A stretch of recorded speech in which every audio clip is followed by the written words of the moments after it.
ரணியல் பகுதியில் விதிகளை மீறி இயங்கி வந்த டாஸ்மாக் கடையை இரவு முழுவதும் முற்றுகையிட்டு மூடிய நாம் தமிழர் கட்சியினர்.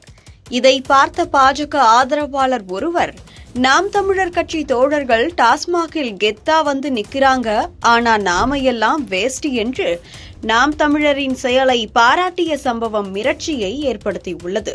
நாம் தமிழர் கட்சிக்காரன் வந்து எர்னியல் டாஸ்மாக லாக் பண்ணிக்கிட்டு எர்னியல் உள்ளவன்லாம் பொட்ட பயன்ங்கிறத நிரூபிச்சுட்டு போயிட்டு இருக்கான். எர்னியல் ஜங்ஷனில் வந்து நாங்கள் தான் பிஜேபின்னு சொல்லி நீங்கள் பெரிய அளவுடையவங்களாம் என்ன இனத்துக்கு பிடுங்க இருக்கீங்கன்னு எனக்கு இப்போ தெரியல. நாம் தமிழர் கட்சிக்காரர் வந்து கொடியை நாட்டி கெத்தா வந்து உள்ள இருக்கான். நீங்க என்னத்துக்கு இருக்கீங்க?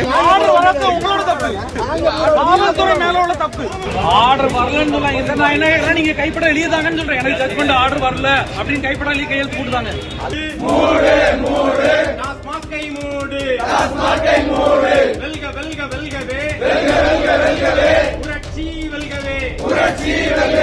மாவட்ட ஆட்சியர் வந்து அந்த மதுபான விடுதியை வந்து நிரந்தரமாக மூடுவதாகவும், மதுபான கடையை வந்து தற்காலிகமாக நாளைக்கே மூடுவதாகவும், அதுக்கப்புறமா வந்து நிரந்தரமாக அதை மூடுவதாகவும் கொடுத்த வாக்குறுதியின் பேரில் நாம் தமிழர் கட்சி பிள்ளைகள் இப்போ கலைந்து செல்வோம்.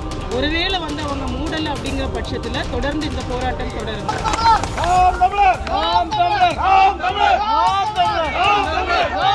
கன்னியாகுமரி மாவட்டத்தின் குளச்சல் சட்டமன்ற தொகுதிக்கு உட்பட்ட ரணியல் பகுதியில் அமைந்திருந்த டாஸ்மாக் மதுபான கடை மற்றும் அதனுடன் இணைக்கப்பட்ட பார் ஆகியவை பல ஆண்டுகளாக அரசு விதிமுறைகளை முழுமையாக மீறி இயங்கி வந்தன.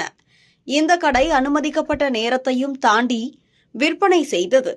பள்ளி, கோயில், வீடுகள் அருகிலும் அமைந்து இருந்தது.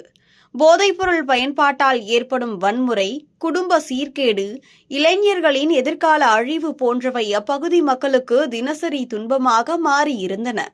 இதனை மூட வேண்டும் என மக்கள் பலமுறை உள்ளூர் தாசில்தார், மாவட்ட ஆட்சியர், காவல் நிலையம் என அனைத்து அலுவலகங்களிலும் மனு அளித்தும் உள்ளூர் அரசியல்வாதிகள் சிலரின் ஆதரவால் எந்த நடவடிக்கையும் எடுக்கப்படவில்லை. இந்நிலையில் நாம் தமிழர் கட்சியின் குளச்சல் தொகுதி வேட்பாளரும் பெண்கள் உரிமை சமூக நீதி ஆர்வலருமான ஆன்சி சோபா ராணி இப்பிரச்சனையை தனது தேர்தல் பிரச்சாரத்தின் மைய கோரிக்கையாகவே முன்னிறுத்தி மது ஒழிய வேண்டும், மக்கள் வாழ வேண்டும் எனும் முழக்கத்துடன் போராட்டத்தை தொடங்கினார். அவர் தலைமையில் கட்சியினர் உள்ளூர் பெண்கள், மீனவர்கள், இளைஞர்கள், மாணவர்கள் என ஒன்றிணைந்து இரவு முழுவதும் முற்றுகையிட்டு போராட்டத்தை நடத்தினர். போராட்டக்காரர்கள் கடையின் முன்பு அமர்ந்து வாகனங்களை தடுத்து நிறுத்தி மது விற்பனையை முற்றிலுமாக தடை செய்தனர். டாஸ்மாக் மூடு, பார் மூடு, இளைஞர்களை காப்பாற்று என முழக்கங்கள் எதிரொலித்தன. இரவு முழுவதும் மழை பெய்த போதிலும் போராட்டக்காரர்கள் தளரவில்லை. இதனால் அச்சமடைந்த டாஸ்மாக் ஊழியர்கள் கடையை மூடி உள்ளே பதுங்கினர். செய்தி பரவியதும் உள்ளூர் காவல் அதிகாரிகள், வருவாய்த்துறை அலுவலர்கள் அங்கு விரைந்து வந்து போராட்டக்காரர்களுடன் பேச்சுவார்த்தை நடத்தினர். ஆன்சி சோபாராணி தெளிவாக விதிமீறல் நிறுத்தப்படாவிட்டால் போராட்டம் தொடரும் என எச்சரித்தார். இறுதியில் அதிகாரிகள் எழுத்துப்பூர்வமாக உறுதியளித்து அருகில் உள்ள பாரை நிரந்தரமாக மூடப்படும், டாஸ்மாக் கடை தற்காலிகமாக மூடப்படும், விதிமீறல்கள் குறித்து விசாரணை நடத்தப்படும் என அறிவித்தனர். இந்த வெற்றி அப்பகுதி மக்களிடையே பெரும் மகிழ்ச்சியை ஏற்படுத்தியது.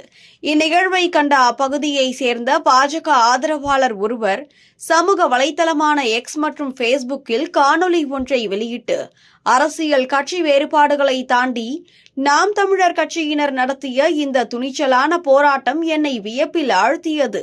இந்த முற்றுகை மது ஒழிப்பு இயக்கத்திற்கு ஒரு முன்மாதிரி. இளைஞர்களை காப்பாற்ற இப்படிப்பட்ட போராட்டங்கள் தேவை. கட்சி எதிர்ப்பு உணர்வுகளை மீறி பகிரங்கமாக பாராட்டு தெரிவித்தார். இக்காணொலி வைரலாகி பலரும் பகிர்ந்து அரசியல் எல்லைகளை கடந்து மக்கள் நலன் சார்ந்த ஒற்றுமையை வெளிப்படுத்தியது. இச்சம்பவம் தமிழ்நாட்டின் மது ஒழிப்பு இயக்கத்திற்கு புதிய உத்வேகத்தை அளித்து உள்ளதோடு அரசு நிர்வாகத்தின் அலட்சியத்திற்கு எதிரான மக்கள் போராட்டங்களின் வெற்றிக்கு ஒரு சான்றாகவும் திகழ்கிறது. ஆன்சி சோபாராணி, இது ஒரு தொடக்கம் மட்டுமே, மாவட்டம் முழுவதும் விதிமீறும் டாஸ்மாக் கடைகளை மூடுவோம் என அடுத்த கட்ட போராட்டத்தை அறிவித்துள்ளார்.